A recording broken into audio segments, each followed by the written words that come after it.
My 8-year-old son came home, hugged me and whispered, "They ate at a restaurant while I waited in the car for 2 hours." I didn't ask questions.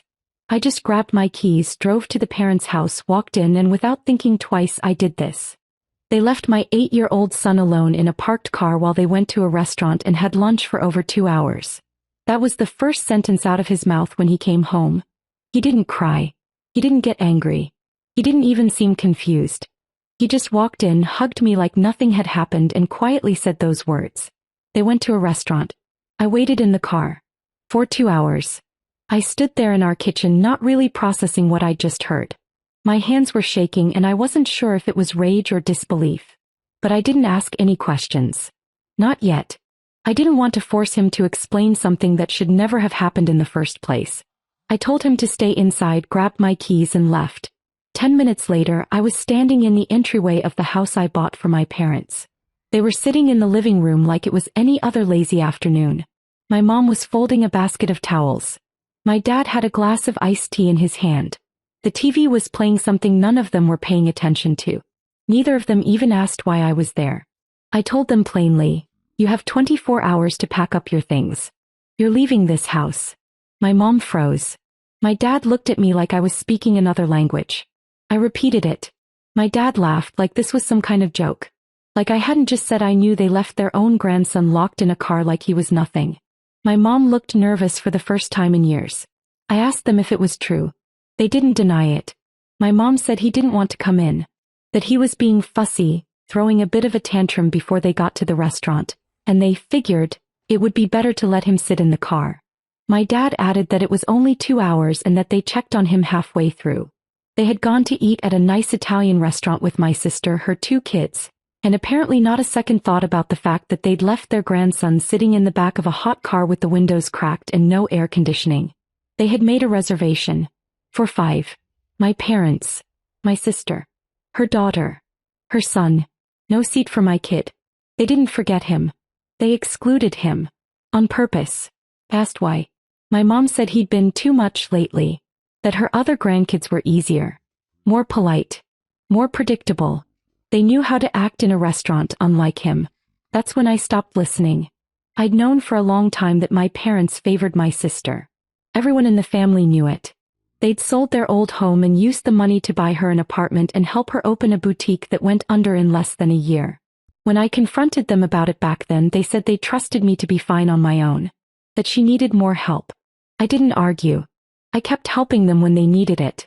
Paid their utility bills without being asked. Bailed them out when their car broke down. I even bought the house they were sitting in. Transferred it to their name. Didn't ask for anything in return. But this wasn't about favoritism anymore. This was about cruelty. You don't leave a child alone like that. You don't isolate an 8-year-old while you're laughing over plates of pasta and drinks with your favorite grandchildren. You don't discard someone that young because they're not as easy or convenient. I told them again, 24 hours. Get out. My mom tried to defend it. She said I was overreacting. That he was safe. That he was fine. My dad said maybe next time I should teach my kid how to behave if I want him to be included. That was the moment I realized I didn't recognize either of them anymore. I turned around and left. Drove home. My son was on the couch watching a cartoon. He didn't say anything when I walked in and I didn't bring it up. Not yet. But I knew one thing.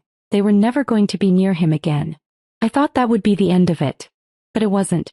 That was just the first crack in a wall that had been holding back years of things I hadn't seen clearly until now. The next morning I got a call from my sister. Not my parents. Her.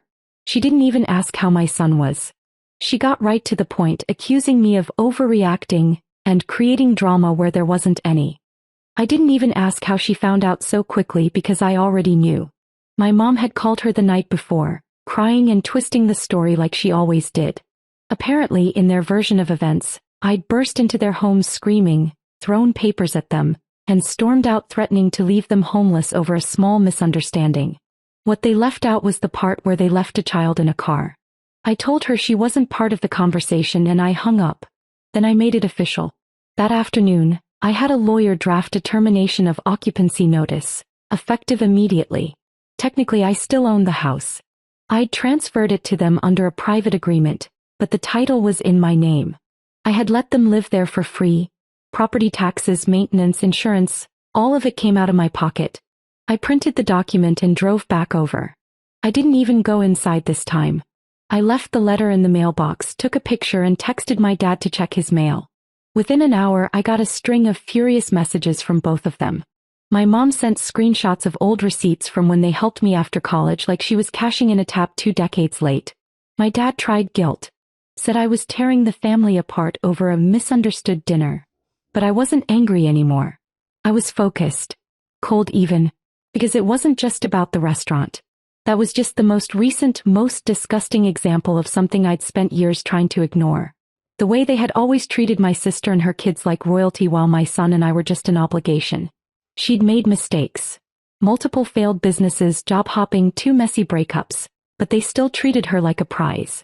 I had a steady job, raised my son on my own after his dad walked out, and somehow I was the independent one they didn't need to worry about. My son was 8 years old. He was bright, curious, and yes, sometimes full of energy. But never difficult. Never bad. The way they talked about him, like he was a problem to be managed, made me sick. 24 hours later, they still hadn't left. So I went back. When I walked in, the energy in the room had changed. Boxes were half-packed. My dad was sitting on the edge of the couch. My mom was in the kitchen pretending not to hear me come in. I asked them one last time, "Do you understand why this is happening?" And my dad said without blinking, "Your son brings this on himself. He acts out. He doesn't listen. We weren't going to reward bad behavior." That was it. The final nail. I told them they had until the end of the day. After that, I'd be changing the locks and filing a notice of eviction. They could take it to court if they wanted. I walked out. I thought maybe they'd calm down. Maybe they'd feel some kind of remorse. But later that night, my mom posted a status on Facebook. Vague, of course. About how some children forget the sacrifices their parents made, and how disrespect is the real pandemic these days. I didn't comment. I didn't message her. But a few of my cousins saw it. And one of them texted me, "Hey, is this about your kid?" That's when I realized they weren't just covering up what they did. They were trying to blame him. They weren't sorry. They were bitter they got caught. But I still had no idea what was coming next. By the time I pulled up the next evening, their car was already loaded. There were boxes stacked in the trunk, plastic bags shoved into the back seat, and my dad pacing the driveway like he wanted someone to witness the injustice of it all. My mom stood by the front door holding a bag of groceries like she didn't know where to put it. They'd packed, but they didn't believe I'd actually follow through. Not all the way. Until they saw me walking toward the front door with a locksmith. My dad stepped forward, tried to block me. Said it was still their home, that family doesn't do this to each other. I didn't say a word to him. I looked at the locksmith and nodded. It took 5 minutes. The door was rekeyed. Their keys no longer worked. When the locksmith left, my dad followed me to my car, still going on about how I'd let a child ruin the family. He said I was punishing them over parenting decisions. I turned around and asked him one question. "Would you have left my sister's kids in a car for 2 hours?" He didn't answer. He didn't have to. That night, they checked into a motel. I know because my mom texted me the address and said they hoped I was happy, that now they were on the street, and maybe I should explain that to my son someday. Like he was the one who had done this to them. But I didn't reply. Instead, I sat down with my son and gently asked him what had happened that day. Everything. Every detail.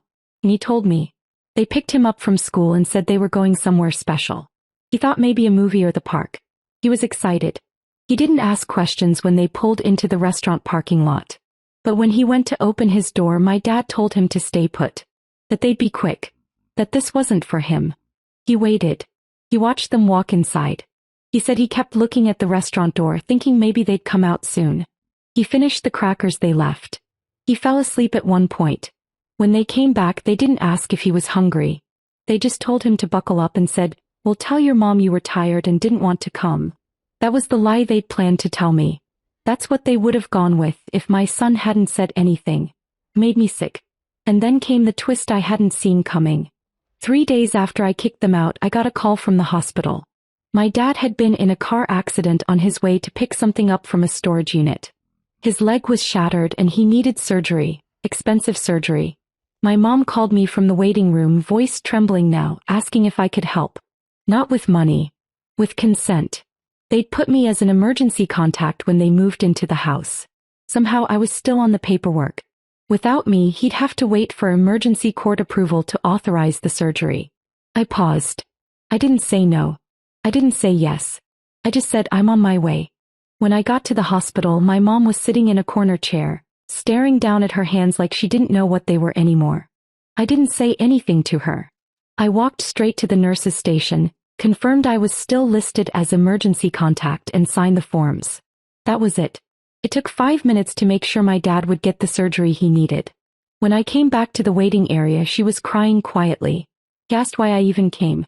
Why I didn't just ignore the call. Why I still cared. I told her the truth, because my son was watching. I knew he'd ask where I was going when I left the house. I knew I'd have to explain. And I knew someday when he's old enough to look back on this, I wanted him to know exactly who we are, not who they are. We don't abandon people. We don't punish people when they mess up. We don't turn our backs when someone's hurt, even if they deserve it. She didn't have anything to say after that. Just nodded. While my dad was in surgery, I sat with her in silence. For over 2 hours. And not once did she ask about my son. Not once. Later that night, after I got home, my sister texted me. Just 2 words. You're pathetic. She hadn't visited our dad. Not once. Her kids didn't come. She didn't offer to help. She didn't even ask how he was doing. She just watched from the sidelines and mocked the one person who showed up. The next day I went back to the hospital. My dad was awake. Groggy, in pain, barely able to talk. I thought about turning around and leaving. But I didn't. I stood there and told him everything I needed to say. About how I wasn't angry anymore. Not because I forgave him, but because I didn't care to waste any more energy being hurt by him. I told him he had a choice now. He could keep blaming an 8-year-old for being too much. Or he could start trying to be the kind of man my son might want to know someday. He didn't respond. But he looked at me. For once, he didn't try to argue. When I left, I stopped by the nurse's station and paid the portion of the bill their insurance wouldn't cover. Quietly. Without calling anyone. Without asking for anything in return. My son was asleep when I got home. I sat on the edge of his bed and watched him for a minute. And for the first time in weeks, I felt like I could breathe. But this story wasn't over. Not yet. A week after the surgery, the hospital released my dad. I didn't go to pick him up. My mom found a way. I assume she asked a neighbor or maybe even called my sister, though I wouldn't be surprised if she got silence back. They checked into a small rental apartment across town. 1 bedroom. Barely furnished. My mom texted the address but didn't invite me. I didn't ask. Things got quiet after that. No angry calls. No Facebook posts. No dramatic group messages. Just silence. It felt like they were finally sitting with what they'd done. And honestly, that silence was more honest than anything they'd said before. Then 2 weeks later, something changed. I was coming out of the grocery store with my son when I saw them. My mom and dad were standing by the sliding doors like they'd been waiting. My first instinct was to turn around, walk the other way, but my son saw them before I could. He waved. They waved back. And then he looked up at me and said something that cracked me open a little. Can they come over now? I think maybe they miss me. He wasn't asking for them. He was trying to forgive without understanding what it meant. Because that's what kids do. They give second chances before people deserve them. I didn't answer right away. I told them we had ice cream melting in the car and we'd talk later. That night I thought about it for a long time. About how they'd thrown away so many chances. About how they'd shown me, over and over, who they really were. But also about what it would mean to not let them back in, now that my son was willing to. So the next day I sent one text. If you want to see him, you come here. And you earn it. They showed up the following weekend. No gifts. No excuses. My dad walked with a cane and he struggled up the steps. My mom kept her eyes on the ground the whole time. My son greeted them like nothing had ever happened. I watched the way my dad looked at him. Not like before, not with that tight-lipped tolerance he used to hide behind. This time he really looked at him. Said his name gently. Psst about school. They stayed for less than an hour. My mom barely spoke. But when they left, my son smiled the whole rest of the day. He didn't know this was a test. He didn't know I was watching every word, every expression, waiting to see if anything had changed. But something had. Just barely. And then came the part one never expected. 2 weeks passed. Then another. My parents didn't ask to come again, but they called once, just to say hello. My mom kept it short. My dad asked if my son wanted to go get a burger sometime. Just the two of them. I said no. Not yet. And they didn't argue. That's how I knew something had shifted. For once they weren't pushing. They were waiting. Then one afternoon I got a call from my cousin Emily. He sounded confused, almost amused. She asked if I'd heard what happened with my sister. I hadn't. Turns out she'd gone back to my parents, or tried to, after finding out they weren't helping her pay rent anymore.